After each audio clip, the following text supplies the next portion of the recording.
إن الحمد لله نحمده ونستعينه ونستغفره ونعوذ بالله من شرور أنفسنا ومن سيئات أعمالنا من يهده الله فلا مضل له ومن يضلل فلا هادي له وأشهد أن لا إله إلا الله وأشهد أن محمدا عبده ورسوله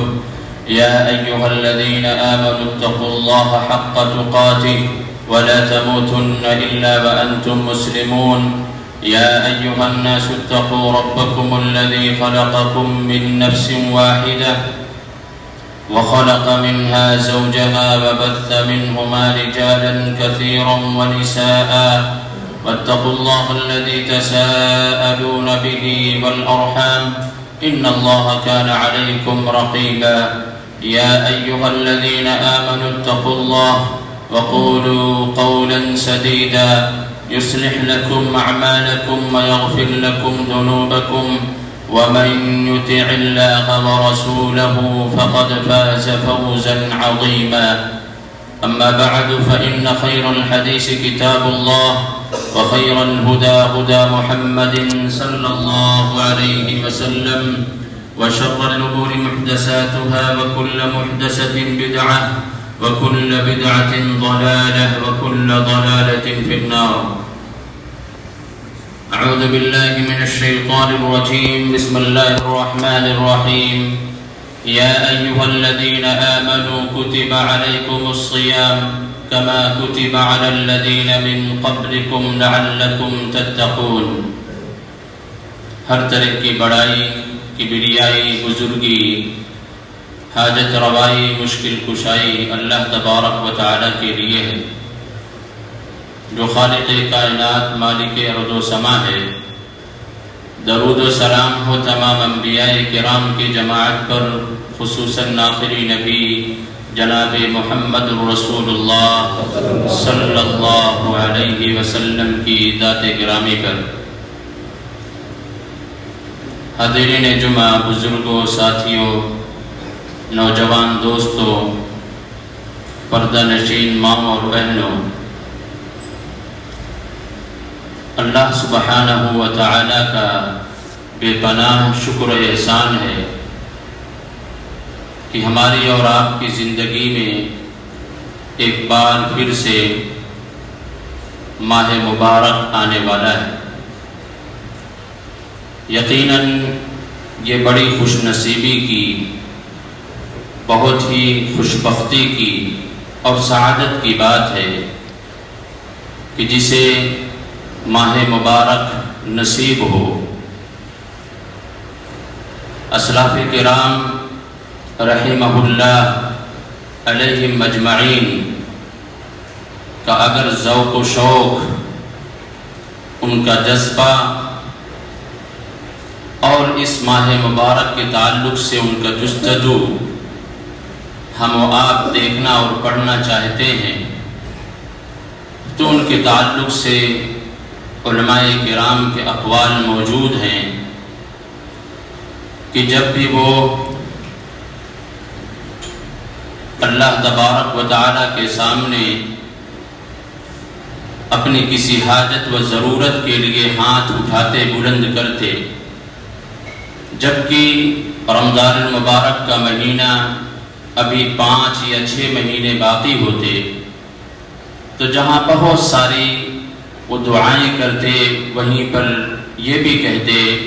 کہ اللہم بلغنا رمضان، کہ اللہ تبارک و تعالی تو اپنے فضل و کرم سے ہماری زندگی میں ایک بار پھر سے رمضان المبارک کی بہاریں لا دے، رمضان المبارک کو ہمارے نصیبے میں کر دے، اور پھر رمضان المبارک کا مہینہ پا کر کے اس میں محنت کرتے، خوب عبادت کرتے، اور پھر جب یہ ماہ مبارک گزر جاتا تو اس میں کی گئی عبادتوں کی قبولیت کے لیے وہ 4 سے 5 یا 6 مہینے تک رب العالمین سے دعائیں کرتے۔ یعنی یہ تمام کی تمام چیزیں اس طرف اشارہ کرتی ہیں کہ اسلاف کرام اس ماہ مبارک کے تعلق سے پورے سال فکر مند رہا کرتے تھے، پورا سال ان کو رمضان المبارک کا مہینہ یاد ہوتا، اس کی تلاش میں اس کو پانے کے لیے جستجو کیا کرتے تھے، رب العالمین سے دعائیں کیا کرتے تھے، اور پھر اس میں جو عبادت کرتے اسے شرف قبولیت تک پہنچانے کے لیے اللہ تبارک و تعالیٰ سے دعائیں کرتے تھے۔ تو حقیقت میں یہ رمضان المبارک کا مہینہ ہمارے اور آپ کے لیے، سبوں کے لیے بڑی سعادت کی چیز ہے، خوش نصیبی ہے، خوش قسمتی یہ ہے کہ ہم و آپ کو ایک بار پھر سے یہ رمضان المبارک کا مہینہ ملنے جا رہا ہے۔ لیکن ساتھ ہی ساتھ یہ جان رکھیں کہ یہ ہر ایک کے لیے خوش نصیبی اور خوش بختی نہیں ہے، کیونکہ اس دنیا کے اندر ہمیں اور آپ میں بہت سارے ایسے ہیں جو بدبخت ہیں، اور جن کی بدبختی کا سفر اس مہینے میں بھی جاری ہوتا ہے۔ اس ماہ مبارک کو پا کر کے وہ اپنے اندر کوئی تبدیلی نہیں پیدا کرتے، جس طریقے سے وہ رمضان المبارک کے مہینے کے آنے سے پہلے تھے اسی طریقے سے وہ اس ماہ میں بھی رہتے ہیں، یعنی ان کی زندگی میں کوئی تبدیلی نہیں آتی ہے۔ اور یہی وہ لوگ ہیں جن کے تعلق سے فرشتوں کے سردار جبرائیل علیہ السلام نے بددعا کی تھی، اور انبیاء کے سردار جناب محمد رسول اللہ صلی اللہ علیہ وسلم نے آمین کہا تھا۔ اس وقت جب آپ صلی اللہ علیہ وسلم پر منبر پر چڑھ رہے تھے تو جبرائیل علیہ السلام نے ایسے بدبختوں کے تعلق سے کہا کہ ان لوگوں کا ناک خاک آلود ہو، وہ لوگ تباہ و برباد ہو جائیں، ہلاک ہو جائیں، جو ماہ مبارک یعنی رمضان المبارک کا مہینہ پاتے ہیں لیکن اسے غنیمت سمجھتے ہوئے اپنی بخشش نہیں کروا لیتے ہیں۔ اس لیے ہمارے اور آپ کے لیے یہ بے حد ضروری ہے کہ ہم اس ماہ مبارک کو پا کر کے اس بات کے لیے کوشش کریں، جستجو کریں کہ ہم ان خوش نصیبوں میں شامل ہو سکیں جو اس ماہ مبارک کی قدر کرتے ہیں، اس ماہ مبارک کو پا کر کے اپنے اندر تبدیلی لانے کی کوشش کرتے ہیں، اور اپنے آپ کو ان بدبختوں سے بچاتے ہیں، ان کی فہرست سے اپنے آپ کو بچاتے ہیں جن کے تعلق سے جبرائیل علیہ السلام نے بددعا کی تھی، اور انبیاء کے سردار جناب محمد رسول اللہ صلی اللہ علیہ وسلم نے اس پر آمین کہا تھا۔ تو آج کے خطبہ جمعہ میں جن پہلوؤں پر روشنی ہمیں آپ کے سامنے ڈالنی ہے وہ یہی کہ یہ ماہ مبارک ہماری زندگی میں نہ جانے کتنی مرتبہ آیا اور گزر گیا، اور پھر انشاءاللہ تبارک و تعالی چند دنوں کے بعد ہم و آپ اس ماہ مبارک تک پہنچنے والے ہیں۔ لیکن اس ماہ مبارک کا ہمارے اور آپ کے لیے پیغام کیا ہے، اس کا درس کیا ہے، یہ ہمیں اور آپ کو سبق کیا سکھلاتا ہے؟ ہم نے خطبہ مسنونہ کے بعد سورہ بقرہ کی ایک آیت آپ کے سامنے پڑھی ہے جس میں اللہ تبارک و تعالی فرماتا ہے یا ایھا الذین آمنوا کتب علیکم الصیام کما کتب علی الذین من قبلکم لعلکم تتقون۔ یہ تتقون کا لفظ ہی ہمیں اور آپ کو بتا رہا ہے کہ رمضان المبارک کا مہینہ یہ تربیت کے لیے ہے، یہ ایسی درسگاہ ہے جس میں انسانوں کی اجتماعی اور انفرادی دونوں طریقے سے تربیت کی جاتی ہے۔ تتقون کا لفظ ہی بتلا رہا ہے، لیکن اس تتقون کے لفظ سے پہلے شروع کے آیت میں جو آمنو کا لفظ ہے، وہاں اس آیت میں جو یہ ٹکڑا موجود ہے وہ اس طرف اشارہ کرتا ہے کہ رمضان المبارک کا مہینہ ہمیں اور آپ کو یہ درس، یہ پیغام دے رہا ہے، یہ سبق دے رہا ہے کہ اے وہ لوگوں جو ایمان کے اعتبار سے کمزور ہو، ایمان کے اعتبار سے گمراہی کے راستے پر ہو، تمہارے عقائد میں بگاڑ اور کھوٹ پایا جاتا ہے، تم رب کے در کو چھوڑ کر کے کسی اور در کو آباد کر رہے ہو، تم مسجد کو بے آباد کر کے قبرستانوں کو آباد کر رہے ہو، مزاروں کو آباد کر رہے ہو، تو یہ جان رکھو کہ یہ ماہ مبارک آیا اس لیے ہے تاکہ تمہارے ایمان کی اصلاح کرے، تمہارے ایمان کو درست اور کریکٹ کرے۔ جن کے دلوں میں کجی ہے، جن کے دلوں میں ایمان کے تعلق سے بگاڑ اور فساد داخل ہے، جو عقیدے صحیحہ تک اپنی زندگی کو لے جانے کے لیے کوششیں نہیں کرتے ہیں، تو یہ رمضان کا پہلا یہ پیغام ہے ہم تمام کے لیے کہ اپنے ایمان کو درست کریں. اور پیارے نبی جناب محمد الرسول اللہ صلی اللہ علیہ وسلم نے رمضان المبارک کے تعلق سے فرمایا من صام رمضان ایمانا و احتسابا غفر له ما تقدم من ذنبه. سارے گناہوں کی بخشش تو اسی وقت ہوگی. اللہ کے نبی صلی اللہ علیہ وسلم نے فرمایا جب تم روزے کا اہتمام ایمان کی درستگی کے ساتھ کرو گے. اگر ایمان کے اندر بگاڑ ہے تو یہ روزہ قابل قبول نہیں ہے, تمہاری بخشش بھی نہیں کی جائے گی. تم انہی لوگوں میں شامل رہو گے جن کے لیے اللہ کے نبی صلی اللہ علیہ وسلم نے فرمایا ہے کہ ایسے لوگ تباہ و برباد ہیں, ایسے لوگ ہلاکت کے راستے پر ہیں جو اس ماہ مبارک کو پا کر کے نہ اپنے ایمان کی اصلاح کرتے ہیں, نہ عقیدے کی اصلاح کرتے ہیں, نہ عمل کی اصلاح کرتے ہیں. تو ایسے لوگوں میں ہم و آپ بھی آ سکتے ہیں اگر ایمان کی درستگی ہم اس ماہ کو پا کر کے, اس شہر مبارک کو پا کر کے, اس شہر القرآن کو پا کر کے نہیں کرتے ہیں. تو پہلی جو چیز ہے, پہلا جو سبق اور پیغام ہے اس ماہ مبارک کا جسے ہم استقبال کرنے جا رہے ہیں, تو پہلی یہ چیز ہمارے ذہن میں یہ ہو کہ اس ماہ کا ہم استقبال کریں, اس سے پہلے ہم اپنے ایمان کو درست کر لیں, اپنے عقیدے کو صحیح کر لیں. پھر اللہ تبارک و تعالیٰ نے فرمایا آگے آخری آیت کے آخری حصے میں کہ لعلکم تتقون. اس کا ایک بڑا مقصد اور بڑا ہدف یہ ہے, رمضان کا ایک بڑا پیغام اور میسج یہ ہے کہ انسان متقی ہو جائے, تقوی شعار ہو جائے, اس کی زندگی میں خیر و بھلائی کا جذبہ آ جائے, اس کی زندگی میں رب العالمین کی فرما برداری کا جذبہ پیدا ہو جائے. اگر اس ماہ مبارک کے بعد بھی ہم متقی نہ بن سکے, پرہیزگار نہ بن سکے, ہمارے اندر فرما برداری کا جذبہ اور حوصلہ نہ آ سکا, کتاب و سنت کے مطابق ہم آپ زندگی گزارنے کے لیے اپنے آپ کو تیار نہ کر سکے, تو آپ حقیقت مان جائیے کہ آپ نے رمضان المبارک کے مہینے کی قدر کرتے ہوئے نہ تو اپنے ایمان کی اصلاح کی ہے, نہ ہی اس کا جو بڑا پیغام تھا, بڑا سبق تھا کہ ہر انسان متقی بن جائے, پرہیزگار بن جائے, تمام منکرات کو, تمام گناہوں کو چھوڑ کر کے ان چیزوں کو اختیار کرنے والا بن جائے جو کتاب و سنت سے ثابت شدہ ہوں. تو انسان کا روزہ اور انسان کے لیے ماہ مبارک کوئی فائدے مند اور سود مند نہیں ہے. تو پہلا پیغام یہ ہے کہ انسان اپنا ایمان درست کرے اور تقوی شعار ہو جائے. اسی طریقے سے اس ماہ مبارک کا ایک بہت بڑا پیغام یہ ہے,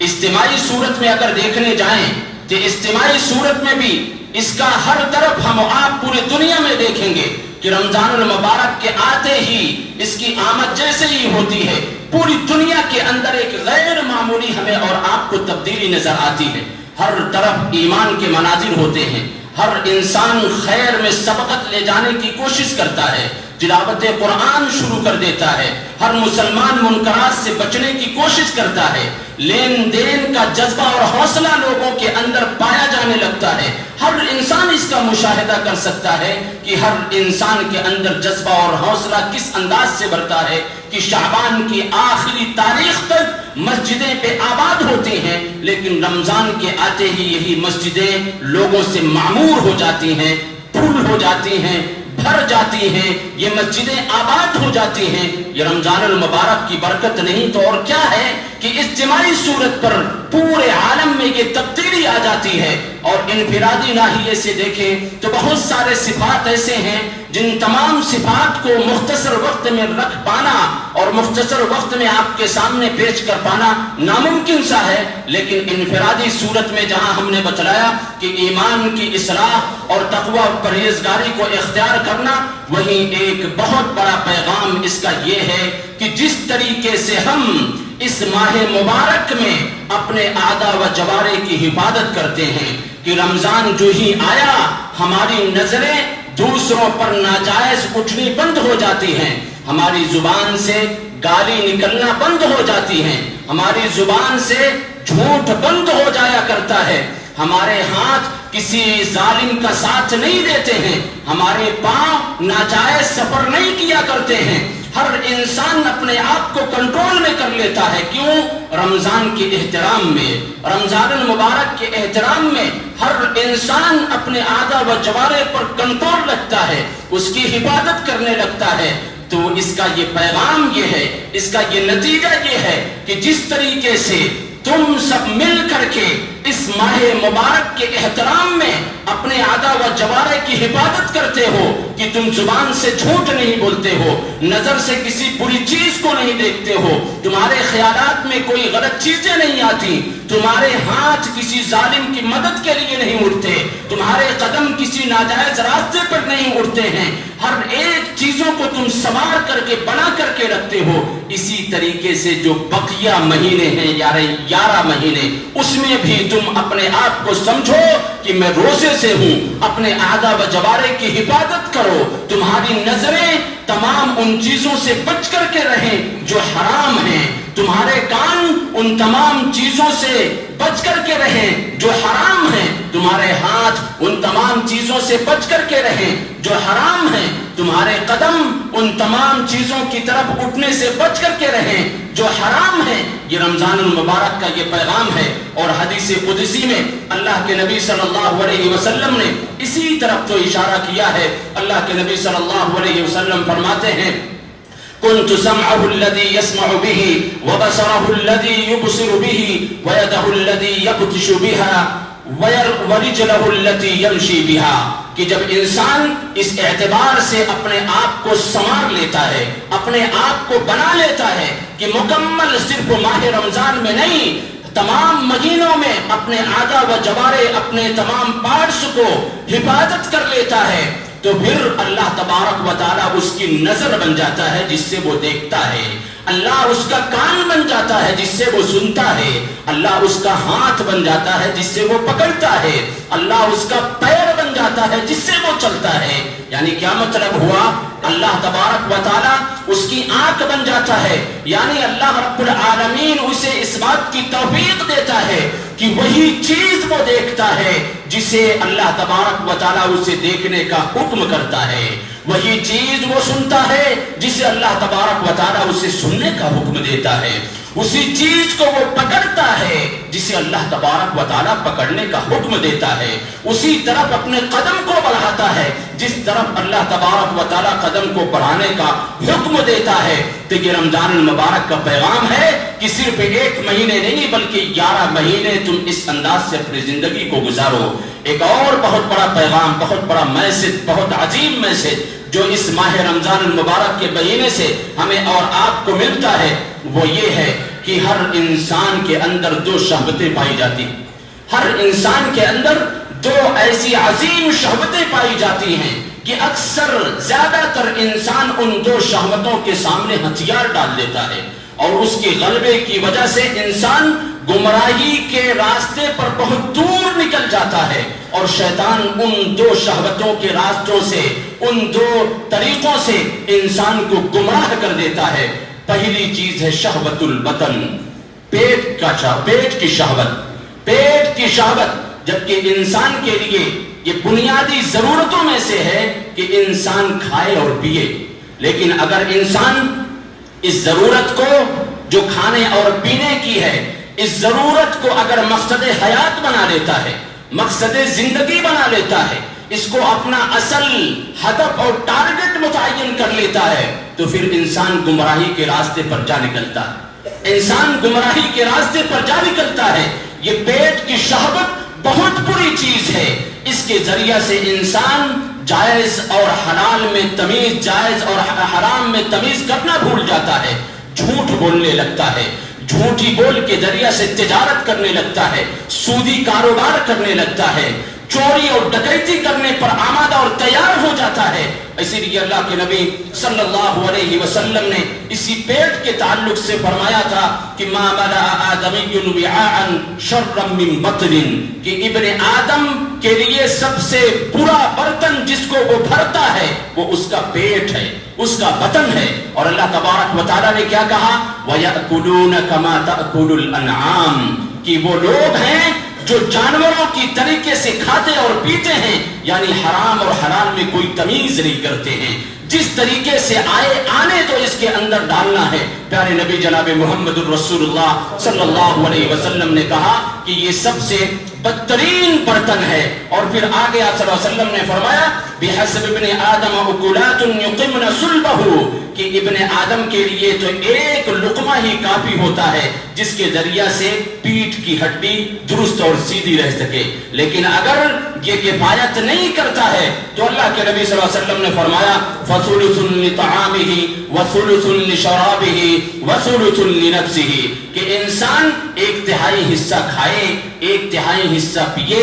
ایک تہائی حصہ سانس لینے کے لیے چھوڑ کر کے رکھے۔ تو شہوت البطن یہ اتنی خطرناک چیز ہے کہ انسان اس کے ذریعہ سے گمراہ ہو جاتا ہے۔ آپ صلی اللہ علیہ وسلم کی زندگی دیکھیں کہ آپ اپنے گھر پر تشریف لاتے اور پوچھتے گھر والوں سے کہ کیا گھر میں کچھ کھانے کو ہے، تو بتایا جاتا کہ آج گھر میں کچھ کھانے کو نہیں ہے، تو آپ صلی اللہ علیہ وسلم کہتے تو پھر میں روزے سے ہوں، تو پھر میں روزے سے ہوں۔ یعنی یہ روزہ شہوت البطن کو کچل کر کے رکھ دیتا ہے، اس شہوت کو ختم کر دیتا ہے۔ اگر انسان روزے کے ذریعہ سے سبق اور پیغام لیتا ہے تو اس شہوت کو اللہ تبارک و تعالیٰ اپنے رحم و کرم سے ختم کر دیتا ہے، مٹا دیتا ہے۔ یعنی یہ روزہ یہ پیغام دیتا ہے کہ تمہارے جسم کے اندر، تمہارے پیٹ میں کوئی لقمہ جائے تو وہ حلال ہو، اگر حلال لقمہ نہ مل سکے تو نبی اکرم صلی اللہ علیہ وسلم کی زندگی دیکھو کہ گھر پہنچتے بتایا جاتا کہ کھانے کو نہیں تو کہتے کہ میں روزے سے ہوں۔ یعنی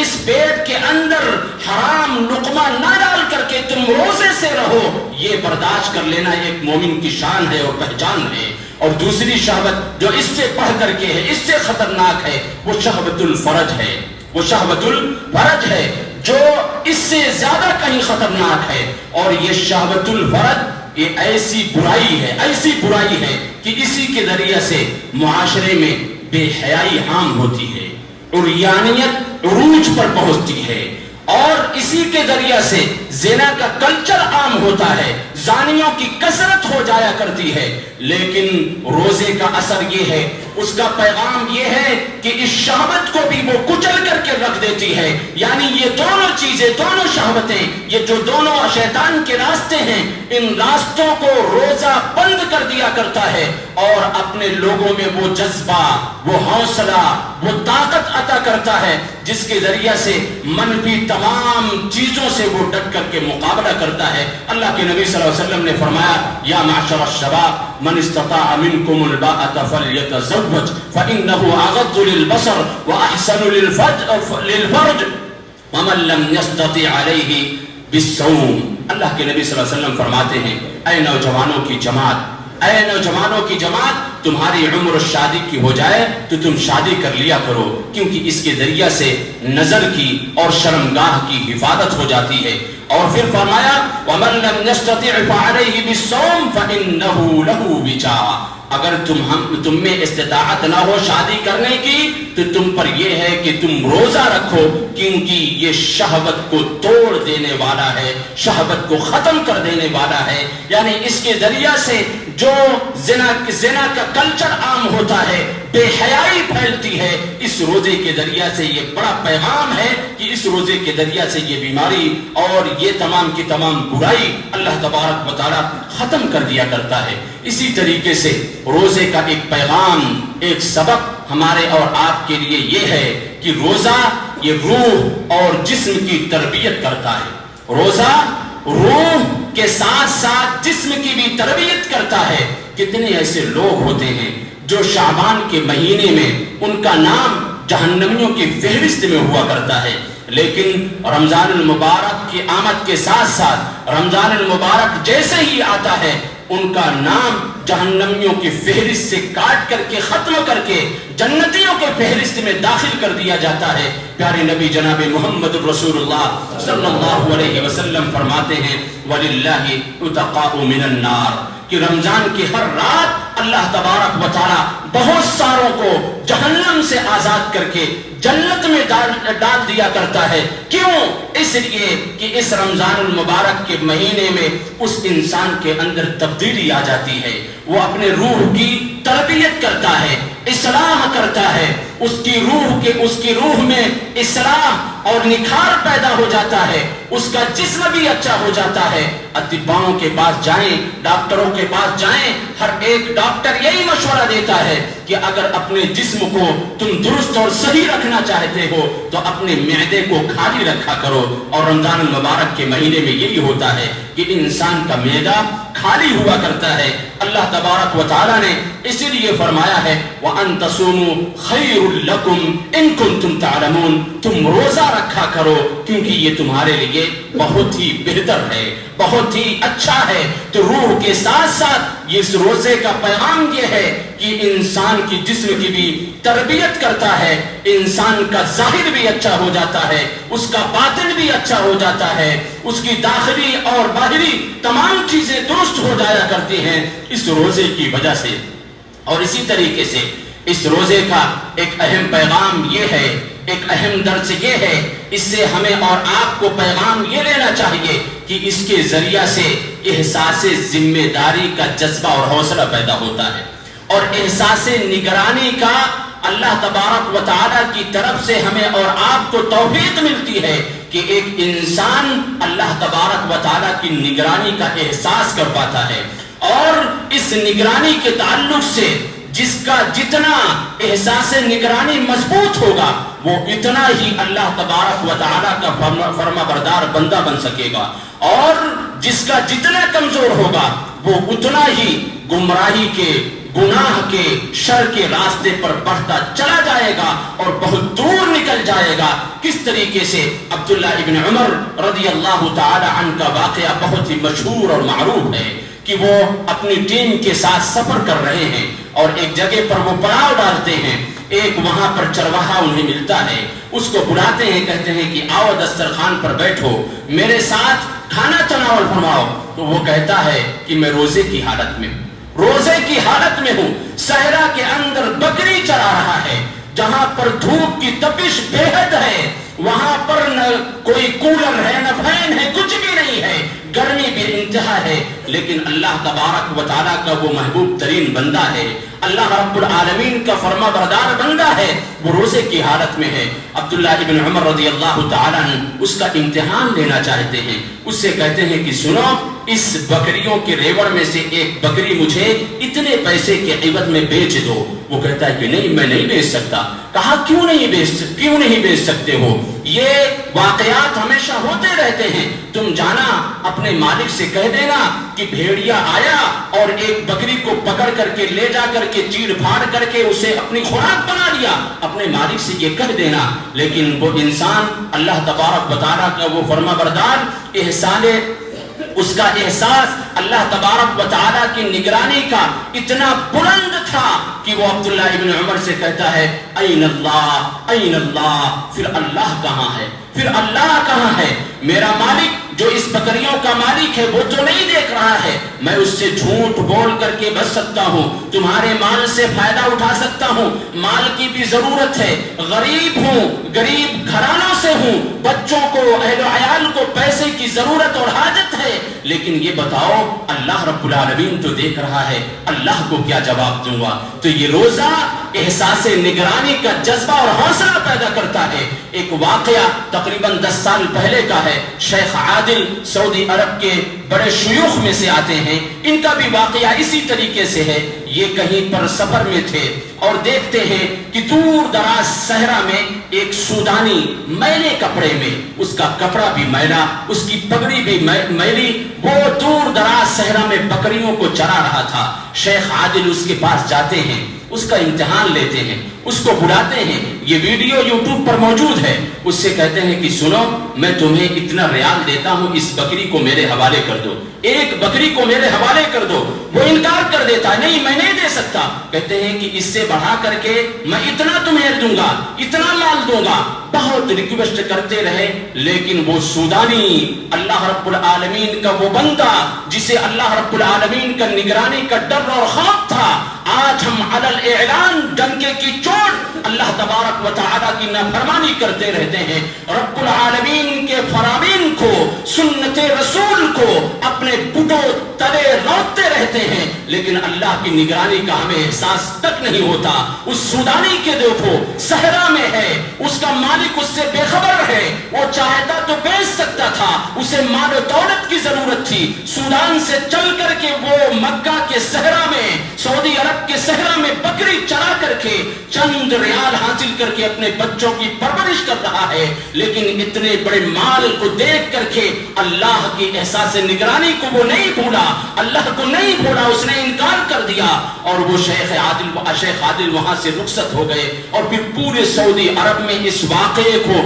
تمام طرف لوگوں نے دیکھا اور سنا, اور اس پر انعامات کی بارش ہو گئی. تو اس طریقے سے احساس نگرانی کا اگر ہمارے اور آپ کے اندر اس روزے کی وجہ سے اگر احساس پیدا ہو جائے تو یقین مانو کہ ہماری اور آپ کی زندگی بن سکتی ہے, سنور سکتی ہے. اور اسی طریقے سے ایک آخری چیز کہ یہ روزہ ہمیں اور آپ کو جد و جہد بناتا ہے, مشقت اور محنت کرنے والا بناتا ہے. ایک مومن یہاں اس لیے نہیں آیا ہے کہ وہ آرام کرے, کہ وہ روزے سے ہے تو دن بھر آرام کرے, وہ بھوکا اور پیاسا ہے تو دن بھر آرام کرے. یہ روزہ اس چیز کا پیغام نہیں دیتا ہے, بلکہ روزہ اس چیز کی طرف اشارہ کرتا ہے, یہ پیغام دیتا ہے کہ مومن جد و جہد کرنے والا ہوتا ہے, مومن مشقت کرنے والا ہوتا ہے, مومن محنت کرنے والا ہوتا ہے. تاریخ کا مطالعہ کریں, سیرت کا مطالعہ کریں, جتنی عظیم اور بڑی بڑی جنگیں ہوئی ہیں سب اسی ماہ مبارک میں ہوئی ہیں. جنگ بدر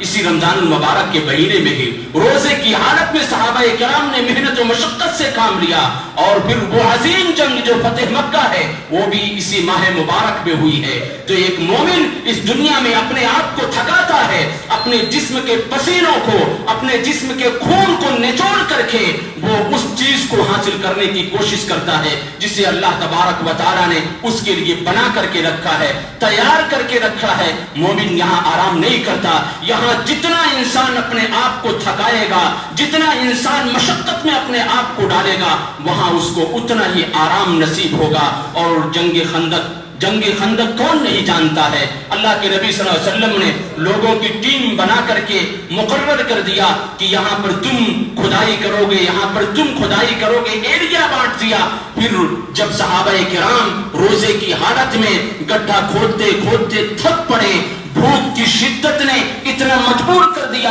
کہ کھڑے ہو جاتے تو جھکنے کی سکت نہ رہتی, اور جب جھک جاتے تو کھڑے ہونے کی سکت اور طاقت نہ رہ جاتی. تو اللہ کے نبی صلی اللہ علیہ وسلم کے پاس صحابہ کرام جاتے ہیں, کہتے ہیں اللہ کے نبی صلی اللہ علیہ وسلم بھوک نے مجھے نڈھال کر دیا ہے. آپ دیکھیں کہ میں نے بھوک کی وجہ سے اپنے پیٹ پر پتھر باندھ رکھے ہیں, لیکن آپ قربان جائیں کہ جناب محمد رسول اللہ صلی اللہ علیہ وسلم نے اپنے کپڑے کو اٹھایا اور کہا کہ اے صحابی رسول, تم دیکھو تم سب نے ایک ایک پتھر باندھا ہے, لیکن یہ تمہارا نبی اپنے پیٹ میں بھوک کی وجہ سے دو پتھر باندھ کے رکھے ہیں. یہ روزہ پیغام دیتا ہے کہ آج کا مسلمان مشقت پرست بنے. دن اور رات ہم دیکھیں اپنے سماج و معاشرے پہ کہ کس طریقے سے ہمارا نوجوان, ہمارا سماج و معاشرہ آرام پرست ہو گیا ہے. اسے کچھ کام نہیں, نہ عبادت میں اپنے آپ کو تھکاتا ہے, نہ دنیا کی تمام طاقت کو, دنیا میں تمام ان حصوں کو جو اللہ تبارک و تعالیٰ نے ان کے لیے مقرر کر رکھے ہیں ان کو حاصل کرنے کے لیے اپنے آپ کو تھکاتا ہے. تو روزے کا یہ بہت بڑا پیغام ہے کہ ایک مسلمان محنت اور مشقت اور جستجو کرنے والا, جد و جہد کرنے والا بنے. اور اسی طریقے سے ایک آخری چیز کہہ کر کے اپنی گفتگو کو ختم کرتا ہوں کہ رمضان المبارک کا مہینہ بہت جلد آنے والا ہے. اس میں ایک عیب والی چیز جو پائی جاتی ہے, عام طور پر وہ لوگ جو اسلام سے, جو صحیح عقیدے سے مکمل طور پر واقفیت نہیں رکھتے ہیں, لیکن رمضان کا چاند دیکھتے ہی بحث و مباحثے میں لگ جاتے ہیں کہ تراویح کی نماز صحیح 8 رکعت ہے یا 20 رکعت ہے, ہم وتر کی نماز کیسے پڑھیں گے. اسی طریقے سے نہ جانے کتنے مسائل کو اٹھا کر کے اسی میں اپنا سارا وقت لگاتے ہیں, کھپا دیتے ہیں. یہ عبادت کا مہینہ ہے. اسلاف کی زندگی کو دیکھیں کہ وہ درس دیا کرتے تھے فقہ کا, درس دیا کرتے تھے تفسیر کا، درس دیا کرتے تھے عقیدے کا، لیکن یہ جب شہر المبارک آتا، یہ جب شہر القرآن آتا تو وہ اپنے دروس کو بند کر دیا کرتے تھے کہ یہ شہر القرآن آ گیا، یہ عبادتوں والا مہینہ آ گیا۔ وہ حلقہ درس کو، حلقہ فقہ کو، حلقہ تفسیر کو، حلقہ حدیث کو بند کر دیا کرتے، اس میں اللہ تبارک و تعالیٰ کی خوب عبادتیں کیا کرتے تھے۔ اس لیے آخری جو ہماری نصیحت ہے وہ یہ کہ ماہ مبارک آئے تو بحث و تکرار کو چھوڑ کر کے اور ان تمام چیزوں کو چھوڑ کر کے جو ہمیں اور آپ کو اللہ کی عبادت سے غافل کر سکتی ہو، اللہ رب العالمین کی عبادت کی طرف پلٹ آئیں، اللہ رب العالمین کی خوب عبادت کریں، تلاوت قرآن کا خوب اہتمام کریں، صدقات و خیرات کا اہتمام کریں، بیواؤں کا، یتیموں کی کفالت کا اور ان تمام لوگوں کا جو بے سہارا ہیں، جو بے بس ہیں، ان کی مدد کے لیے، تعاون کے لیے جو کچھ بھی ہو سکے وہ سب وہ کریں۔ اللہ تبارک و تعالیٰ سے دعا ہے کہ اللہ تبارک و تعالیٰ ہم تمام کو رمضان المبارک کے پیغامات کو، اسباب کو سمجھنے کے ساتھ ساتھ اس کے مطابق زندگی گزارنے کی توفیق عطا فرمائے۔ اللہ تبارک و تعالیٰ جب تک زندہ رکھے دین اسلام پر زندہ رکھے، وفات ہو دین اسلام پر ہو، آمین۔ تقبل یا رب العالمین، وآخر دعوانا الحمد للہ رب العالمین۔